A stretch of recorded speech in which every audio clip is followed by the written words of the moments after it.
Lagi bang kailangang maranasan ang consequence ng kasalanan? Good morning, good afternoon, good evening po sa bawat isa.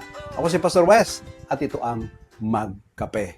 Kapag nagkasala ka, automatic ba na kailangan mong maranasan lahat ng consequence ng kasalanan mo dito sa lupa? Kapag pinatawad ka na ni Lord, ibig bang sabihin wala ng consequence?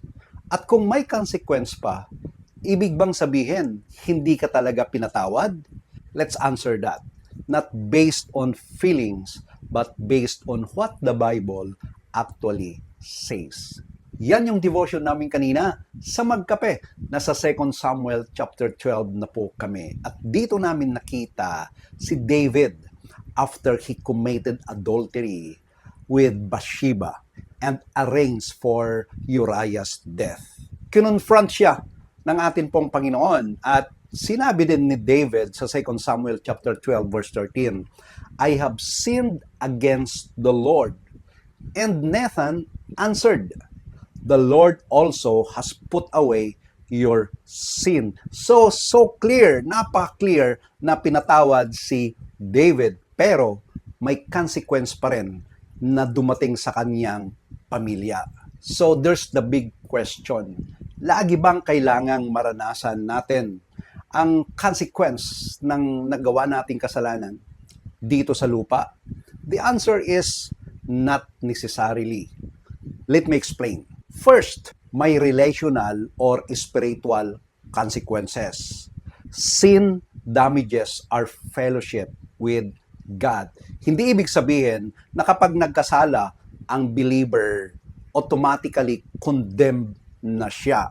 Sa Romans chapter 8 verse 1 says, there is therefore now no condemnation for those who are in Christ Jesus.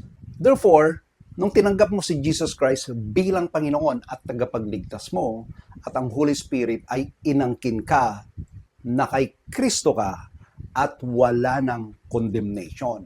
Pero, paano kung nagkasala ho tayo? Our fellowship with God can be affected.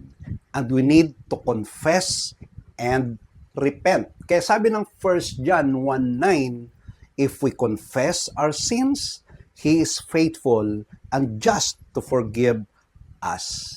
Ano mang ibig sabihin ng confess? Confess is to agree with. So tayo nag-agree sa ating Panginoon na tayo nagkasala. So when we confess, back of our head, nandun po yung repentance, na hindi na natin babalikan yung kasalanan na ginawa natin dahil nag-agree ho tayo sa ating Panginoon na tayo ay nagkasala. So, repentance restores our fellowship. Pangalawa, may earthly consequences. Ito ang nakita natin kay David. God forgave David, di ba? Pero may consequences pa rin sa kanyang household. However, here's the important part.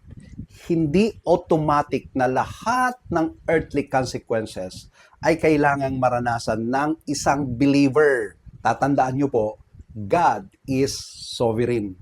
He can remove, lessen, prevent, or allow consequences according to His wisdom and mercy. For example, in 2 Kings chapter 20, maalala natin si Hezekiah was told that he was going to die.